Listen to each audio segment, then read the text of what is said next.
Hello, Watson. Good morning, Lestrade. You are an early riser.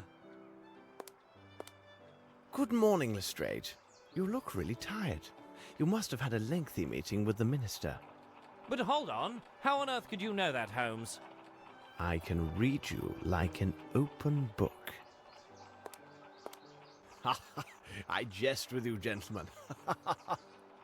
It's not the proper time for jesting, Holmes. But upon my word, how did you find out about the minister? I was assured that only 3 or 4 persons at most had knowledge of this meeting. Oh, I would rather withhold my explanation. So you must be aware of the subject of the meeting. Indeed, but Dr. Watson knows nothing of these events. Well, our incorruptible yet ever-practical minister shared the thoughts of the Chancellor of the Exchequer with me. They've decided that it would be most imprudent, given the crisis we're under, for a young lady, barely 18 years of age, to take control over one of the country's 3 biggest building enterprises. I begin to understand, but...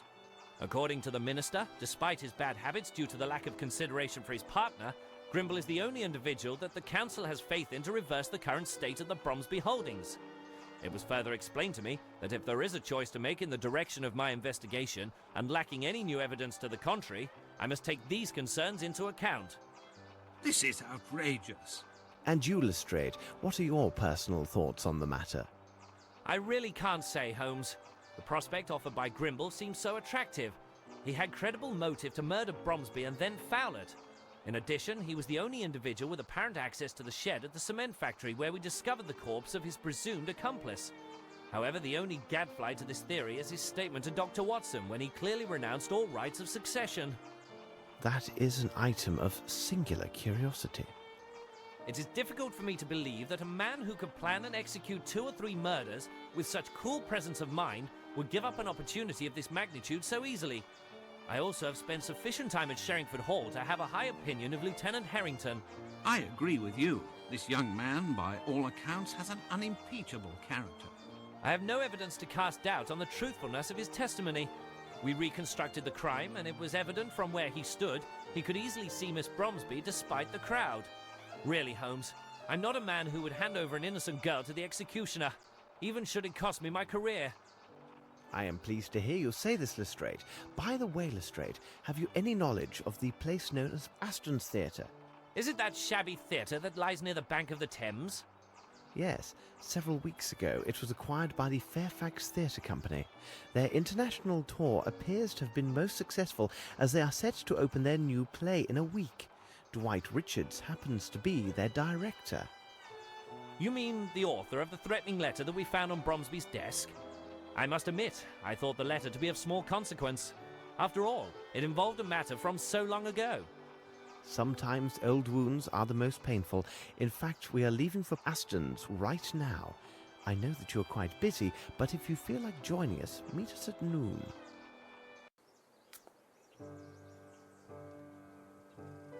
We have come here now. It's been a while that I've played, but you know what's going on. Better than me, I guess. So, let's investigate this place. This might be interesting. After its triumphant tour on 3 continents, Fairfax Theatre Company is pleased to present the exclusive world premiere of Vagrancy and Profligacy by S. Prescott, with Carolyn Small and Rayleigh Wilcox, staged by the author. Company director Dwight Richards. Dwight. He was the black sheep of the family, wasn't he? Okay, let's see if we can get inside. Aston's Theatre. Here we are. Oh, hello there. We are not open to the public yet, gentlemen. Oh, bless my soul. I can hardly believe my eyes. It is the young Sherlock Holmes, isn't it? Oh, Watson, you know me. allow me to present Philotomy Kirby, who in his day was one of the last great hopes of the popular stage. He also took great pains to advance my comprehension of the many subtleties of the theatrical arts. So he can still prattle away. Don't listen to him. This is the most talented student I've ever met, upon my word, as an actor. But those days are past. So, am I speaking to the former actor or the world-renowned detective today? The detective. Tell me, what you know about the Fairfax theatre troupe? 2 months ago, they returned from an international tour. Richards, their director, had managed to secure the necessary funds to buy back Aston's. It seems he had finally resolved his troubles. Interesting. He was in some kind of trouble. Oh, bah. It's always the same with those tours abroad. Your star actress marries an emir. Another time the entire troupe has their luggage stolen. Anything is possible, and whatever occurs is usually nothing good. But who would have imagined such a tragedy? Tragedy. What tragedy? Their last tour started about 3 years ago. At that time, the troupe was housed at the Fairfax Theatre. But a series of failures forced the owners to sell it at a substantial loss. The owners were 3 individuals: Dwight Richards, their current director, Miss Davenport, their star actress and the mistress of Richards, and lastly, a young actor, costumier, makeup man called Jeffries. They decided, after the sale, to launch an international tour in order to raise funds. Their success was assured? Yes, the fame of English theatre is worldwide. During their travels, Jeffries and Miss Davenport developed a close relationship, which was much to the regret of the hot-headed Richards. He is a gypsy by birth. No one can be more possessive and quick-tempered than a gypsy. Pray continue. In short, a dark tragedy occurred in a village in Latin America, located not far from the Amazon. One evening, after their performance, someone noticed that Miss Davenport and Jeffries had gone missing. The local authorities were notified, and the alarm was raised. And Richards? Richards was implicated in some manner, it seems to me. However, there was no proof of his involvement, and no bodies were ever found. What a strange case. If you need more details, you should ask the actors. As you may observe, they are rarely able to hold their tongues. All right, I shall ask the actors. I will see you later, Kirby. Yes, it was good seeing you again. But interesting, so Sherlock was in the theater.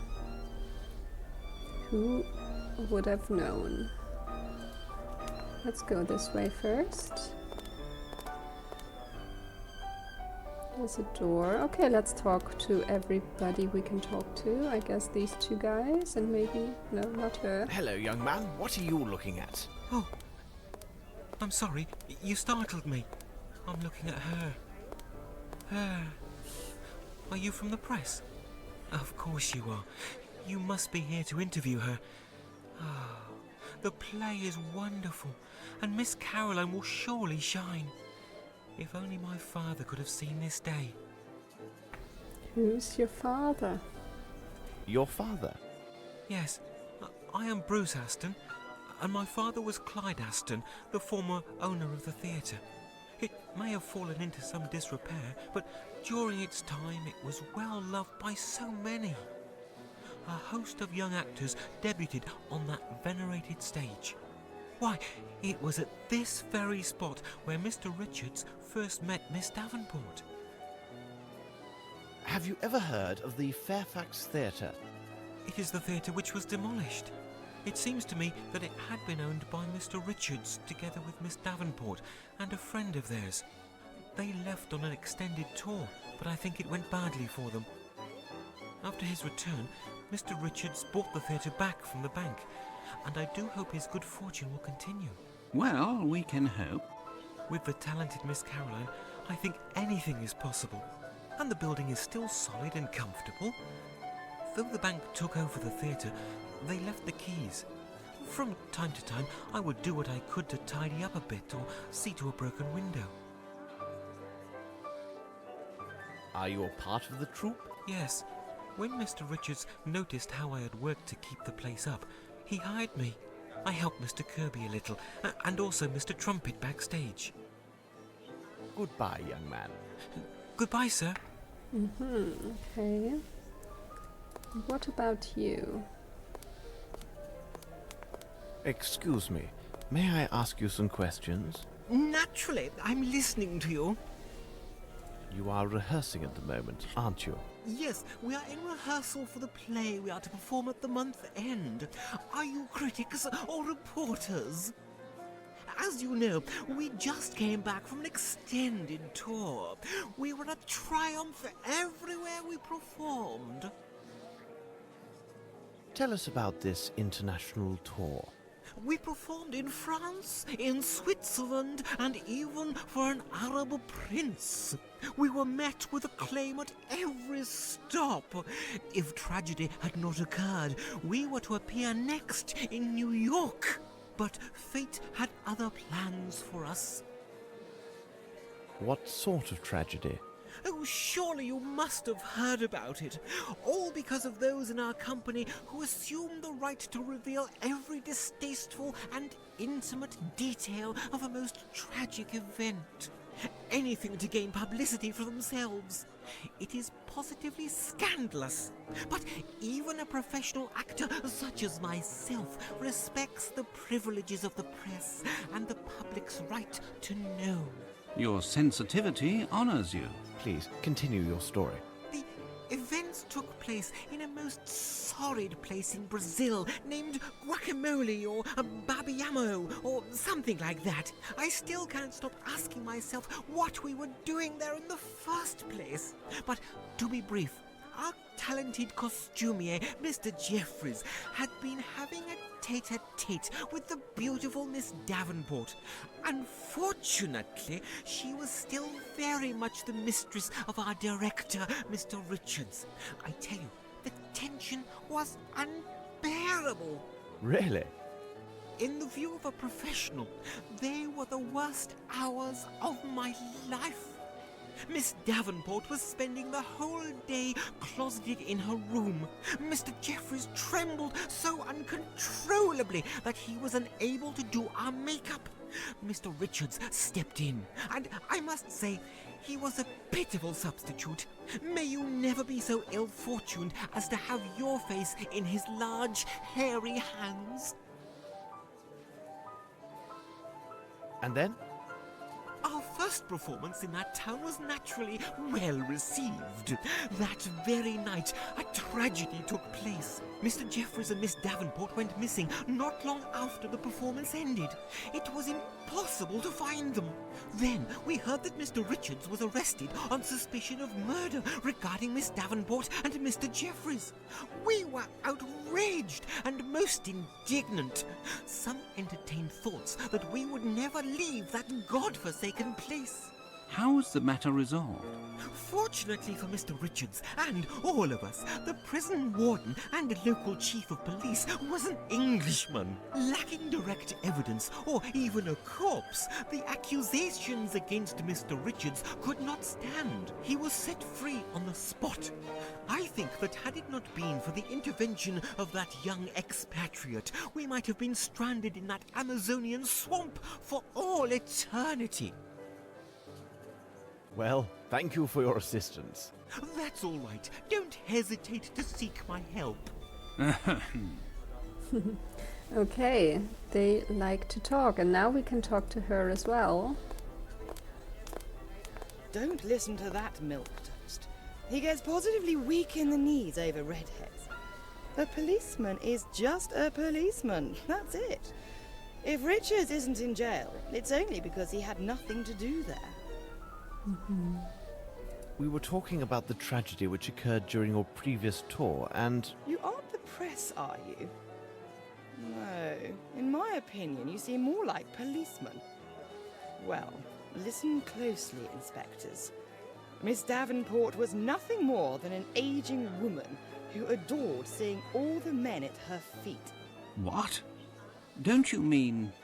She toyed with both Richards and Jeffries like two little puppets. Dwight Richards is quick-tempered, but he wouldn't harm a hair on her head. And if you are eager to be so helpful, please, find my red-haired wig. We must continue our investigation. Of course, of course. Okay, I don't know if this about the red-haired wig is a side quest or something we have to do. I can't enter like that. Oh, okay. Are you changing? I can't enter like that. Or what do you mean I can't enter like that? Oh, we can talk to her now, too. Do you have Hello, some miss. makeup I'm sorry for me? disturbing you. Oh, you are welcome. Are you rehearsing the new play? Yes, we are hard at work. Excuse me, did I just hear Mr. Kirby calling you Holmes? Is it really possible that you were the great detective, Sherlock Holmes, and you were Dr. Watson? I'm investigating the facts of the terrible events that occurred during the company's last tour. Oh, I see. You were interested in that case. It's still a complete mystery, even for those who were there. Forgive an admiring expert, but your earring is absolutely magnificent. Oh, that was a gift from Veronica. She got it along with 2 other matching earrings and a small jewel case. She gave me this one, another to Doris, and kept the most beautiful for herself. Veronica insisted on cleansing it herself weekly with a special cleanser. It was remarkable and kept the earring all sparkling like stars. When I saw her last, Veronica was wearing her earring. She never parted with it. Tell us about Miss Davenport. She was fabulous and positively mesmerised men. She confessed to me that she had been indiscreet with our costumier, Jeffries. She had left Richards before, but she always came back to him. She said he understood her completely without her even saying a word. Until that last time. Where can we find Doris? She must be in her dressing room. Goodbye, miss, and thanks. You're welcome, Mr. Holmes. Okay, can I go in now? Yes. Good. Oh my god, Doris! Oh, she's sleeping? Working people not allow actors their peace and quiet. They walk through here as if it were a common thoroughfare. Nothing strange about that. They still haven't bothered to change the locks. Anyone can enter at will and abuse me. Me, who in the 50s, I was rather good actually. Did you see me? With the best, me. And they just treat me and, oh. Okay. Are you rehearsing? Everyone has his own technique. Cheers. Miss Small told you about your earring. Would you mind showing it to us? It can't be sold. Do you think that actors have no heart? I would prefer dying of thirst than parting with it. My friend, my best friend Veronica, who I love like my own daughter, she gave it to me. My little Veronica. She... Veronica.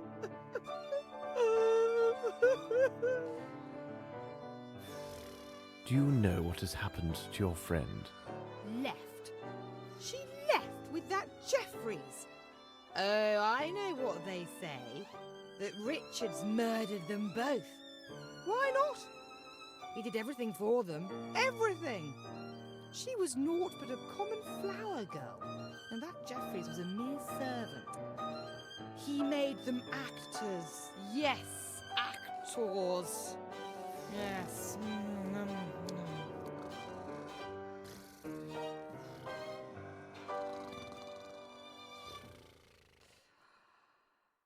Oh, we'd better leave you to your work. I mean, reherb. Out! I need to concentrate. Okay. Yes, you need to concentrate. Absolutely. Okay, we have 2 rooms that we can go into, but can we also see her costumes? Is there a red wig? No. No red wig around here. Okay. Let's go into this room. Let us see whether we can find other evidence. Okay, other evidence. Where did we just come from?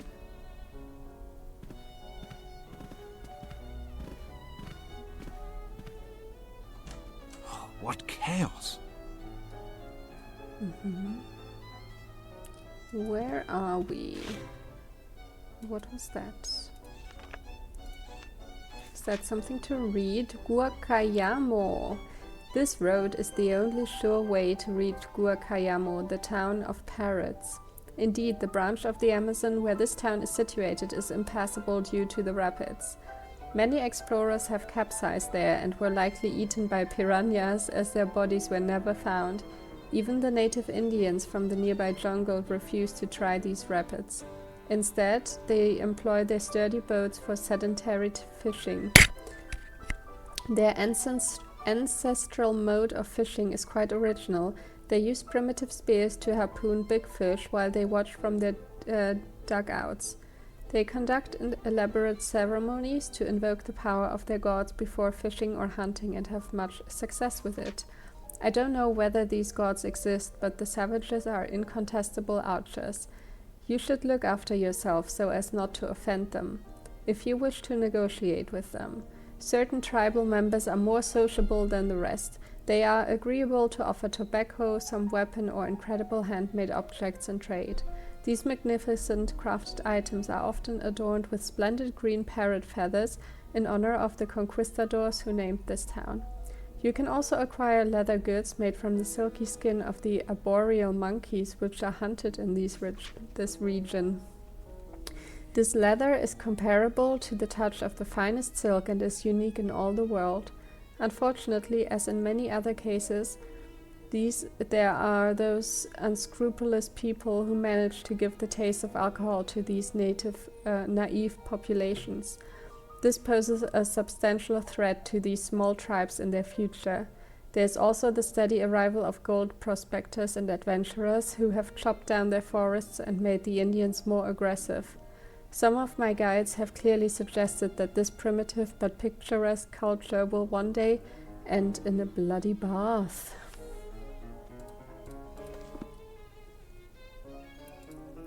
Okay, more documents. Through the flying dragons of the Virgin Islands, the land of gargantuan man-eating crabs, love in the heart of the Black Desert. This author seems to be particularly inept.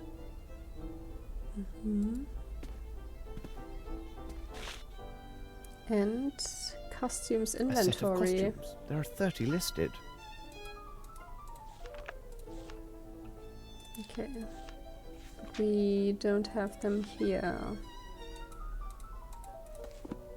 30 costumes. Okay.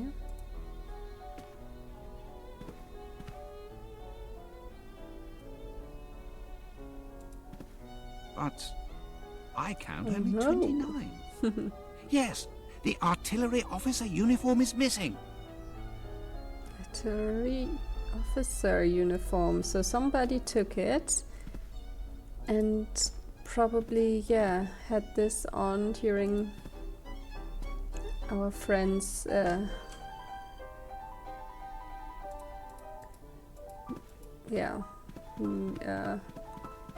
fateful day. Who is it? Mr. Richards, my name is Sherlock Holmes. You may put away your knife.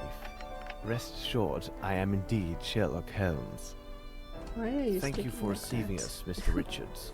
Would you mind if I asked you a few questions? I will answer your questions, Mr. Holmes, only because I have heard about you. Would you tell me about Sir Bromsby? I will not lie to you, I hated Bromsby. He is the cause of all my troubles, I swear. I have often dreamed of killing Bromsby with my own 2 hands, but I didn't kill him.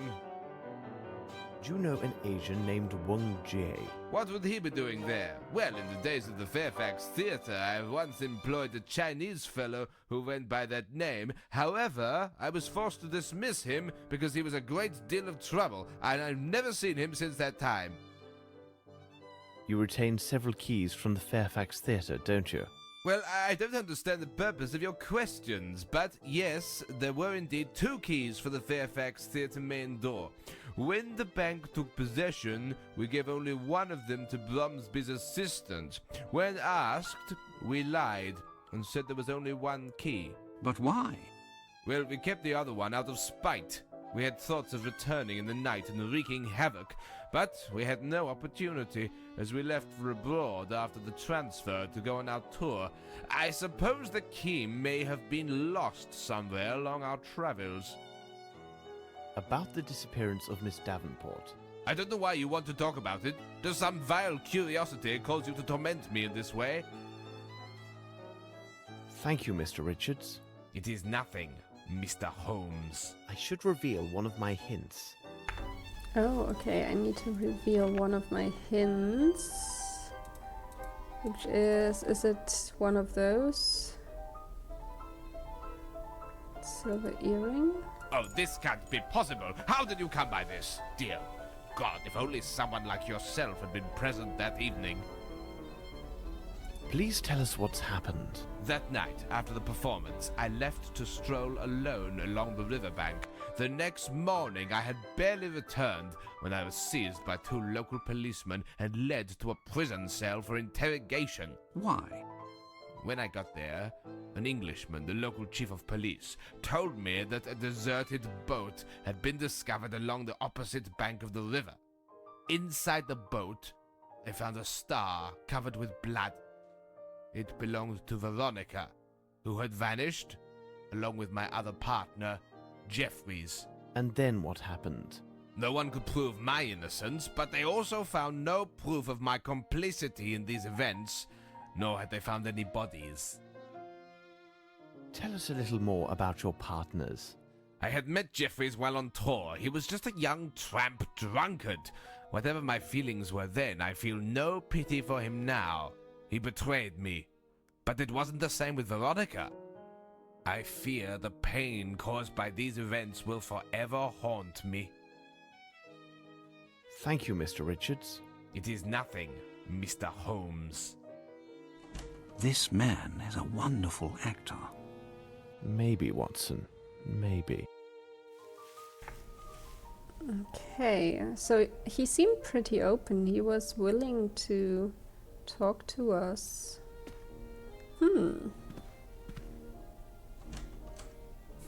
She's still sleeping.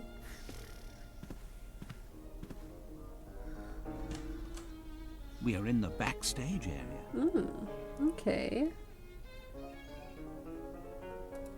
Hello?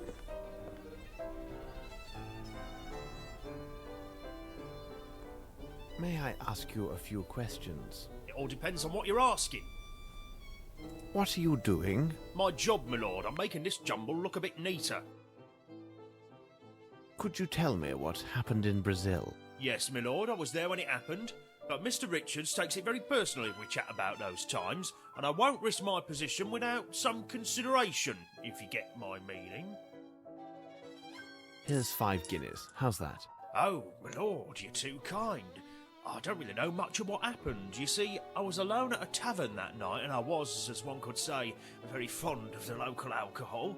When I returned to our lodgings, I learned that the actress and the costumier had taken to their heels. And what did you do then?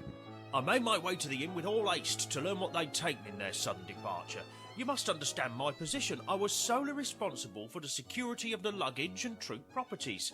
Can you then imagine my surprise when I saw that nothing was missing? Absolutely nothing.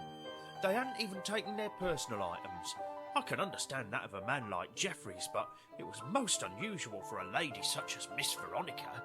So the idea came to me that perhaps they hadn't truly left, you see. And what of Dwight Richards? I learned that Mr. Richards had been seized by the local authorities. It seemed he was under suspicion for the murder of the missing lovers. This was too incredible. And then there's another odd thing that weighs on my mind. When we finally returned to England, Mr. Richards asked me to do him a small personal service. What was strange was that he insisted I keep the matter confidential and not breathe a word of it to anyone. What kind of service? Well, there's a small room with an iron door located above the backstage. It was used to store the stage lights and fireworks. He asked me to help him move all of Miss Veronica's personal belongings to the room. Every little thing, without exception. Her large trunk, her dresses, all of it. Where is this room? The end of the passage, but there is one difficulty. You see, Mr. Richards has the only key to the room's iron door, because only he has a complete set of keys to this building. Goodbye, my friend. My respects, my lord. Why would he keep her stuff there? So either he knows she's coming back, or he knows she's not coming back. And wants to keep evidence away from the police. Hello? Okay, you can't... Closed. Closed, yeah. Okay, so we have to go back to Mr. Richards and maybe ask him again.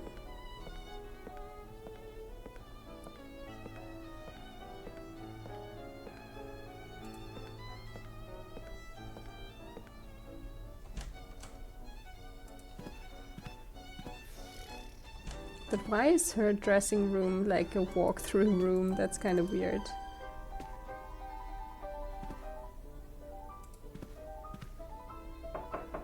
Leave me alone, I have to work. It's me again. Oh no. Okay, he's not gonna talk to us anymore. Come on, I just wanna have my menu down here.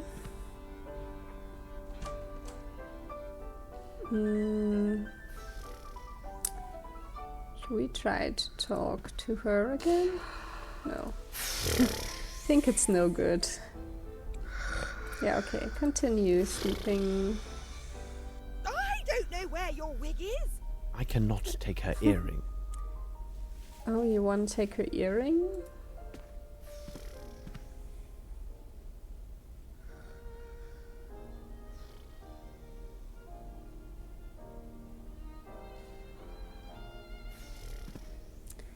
Okay, let's see if the others have something more to tell. She is fabulous, isn't she? Do you have a complete set of keys to the theatre? Oh, yes. Take them. But you will see to their safe return. Of course. Goodbye, young man. Goodbye, sir. Alright, let's see what's in that room.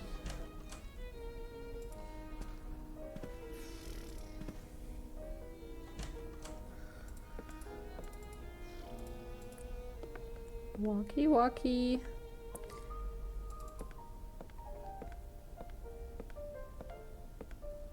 But I would say we're gonna look at this room in the next episode, so see you there.